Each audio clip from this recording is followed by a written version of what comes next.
Hi, everyone, and welcome to the Crush It in Sales podcast. My name is Melinda Van Fleet, and I'm a professional sales and leadership coach.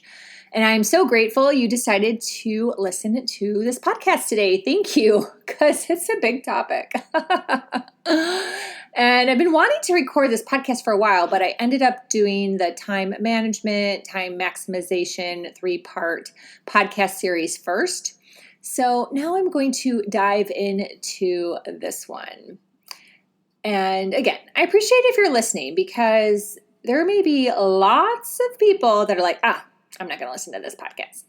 And so I'm really curious to see how many listens I end up getting. I am a coach, if you didn't know that. Now you do. And it's been a fascinating journey for the past, since 2018 into 2019. In January 2019 is when I was certified. April 2019 is when I launched my own business. And then I, as a 1099, am part of Southwestern Consulting since the beginning of April, right? So this has been a journey. There's been lots of conversations around coaching, not only with clients that are interested or people that are interested, but also with people in general. And what I have deducted from these conversations over the years is that people tend to fall into 2 camps. And that's what I want to talk about today.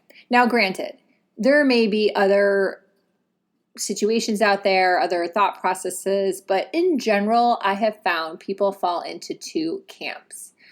The first camp is that people recognize the power, and I'm saying this word, and I mean this word, the power of coaching.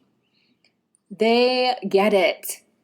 They may even be fully aware of the fact that the majority of successful people have had a coach or many coaches over the course of their life or career.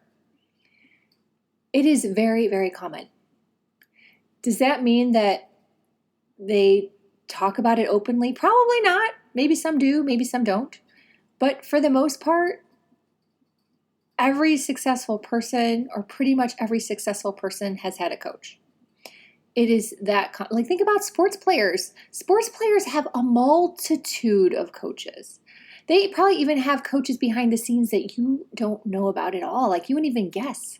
Think about it. If you're on a team and you're not getting along with your teammates, you may have a relationship coach as a basketball player, as a football player, as someone big, a big time person. They may have a coach to just help them deal with, the triggers of not liking someone on their team.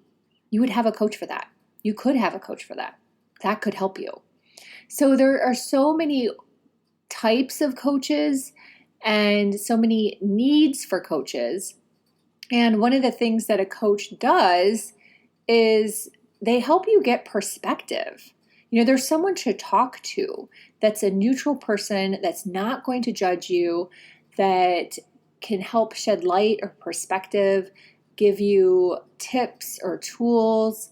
If they're more of a mentoring coach, they may have, similar ideas or, things they've been through in their life that they can just help you to understand, you're not alone. You're going to be okay. You will get through it. And here are some ideas, and they'll help you brainstorm ideas and think of ideas. So a coach just really helps you see through that. We talk about other things such as, accountability, which is huge. A lot of people, they need the accountability.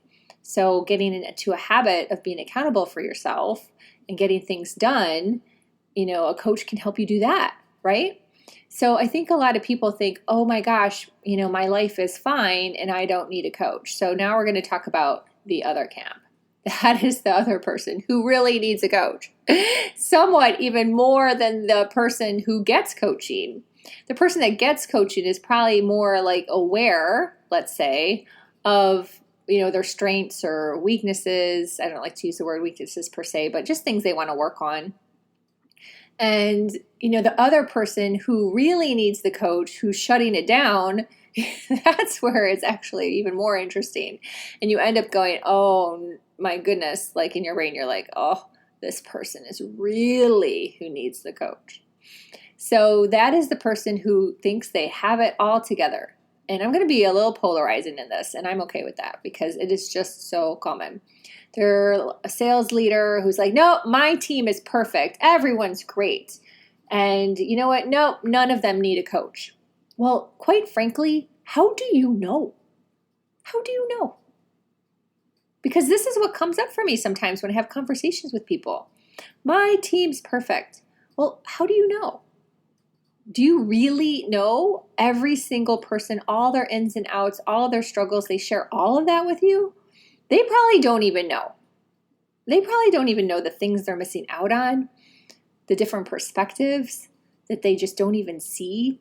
They don't even understand what's coming out of their mouth may be a limiting belief. This is what holds people back, is when someone's like, nope, I don't need a coach, or no one on my team needs a coach. Because there's no way that you know every single thing. It's just not how it works. That's not how life works. Our life is evolution over our lifetime in this body that we're in. No one ever is that perfect at the end of the day that they don't have something to learn. We all have something to learn. That's why everyone needs a coach, because we all have things to learn. More than one thing. Lots of things. Things we don't even know. Again, things we don't see. I think having a coach, one of my very favorite reasons is because of the perspective. I just think it's amazing. Like to have someone even see you speak live in person and then share with you some things like, oh my gosh, it's just like life changing. I'll give you an example. I did an open workshop in Isla Morada, and my coach, Elizabeth, was with me, and I had technical difficulties. And I thought it was going on forever.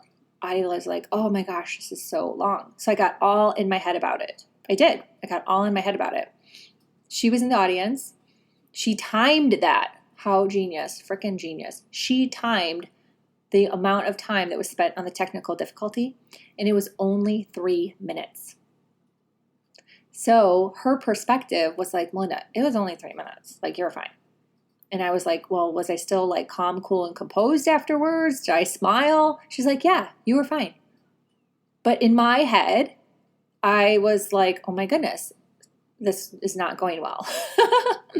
So having someone there that you can have a conversation with and give you that perspective is just so helpful to like alleviate mind loops and other things that you may be thinking about all the time. Once she told me that the next morning, I was like, oh my gosh, you just freaking saved me. Like all these mind loops that I was having, like whoosh, gone. And it freed up my energy. It freed up my energy that I could just focus on something else. I could move past it, right? So that's what a coach does. You can have a conversation and they free up different things that might have been on your brain that you're like, oh, I keep thinking about this situation with a coworker and you have this conversation with this neutral, non-judgmental, third-party person, outside perspective person, and you can just let it go. You can let it go. Or you can just come to find some tip or way to work around it or a fresh idea, right? Either way, you slice it, it's helpful, right? So if you're a sales leader and you're not providing that for your team, are you a great sales leader? Think about it. Think about it. How are you as a leader? If you're shutting that down and you're like, oh no, they're all great. Yeah, well, you know what? Let's circle back to number one. If they're great, they may want a coach to be even greater. Hello. And you're taking that opportunity away from them by not sharing about coaching, not talking about it, not at least presenting an opportunity and being like, hey, this is an opportunity. Then you decide. And then it's up to them.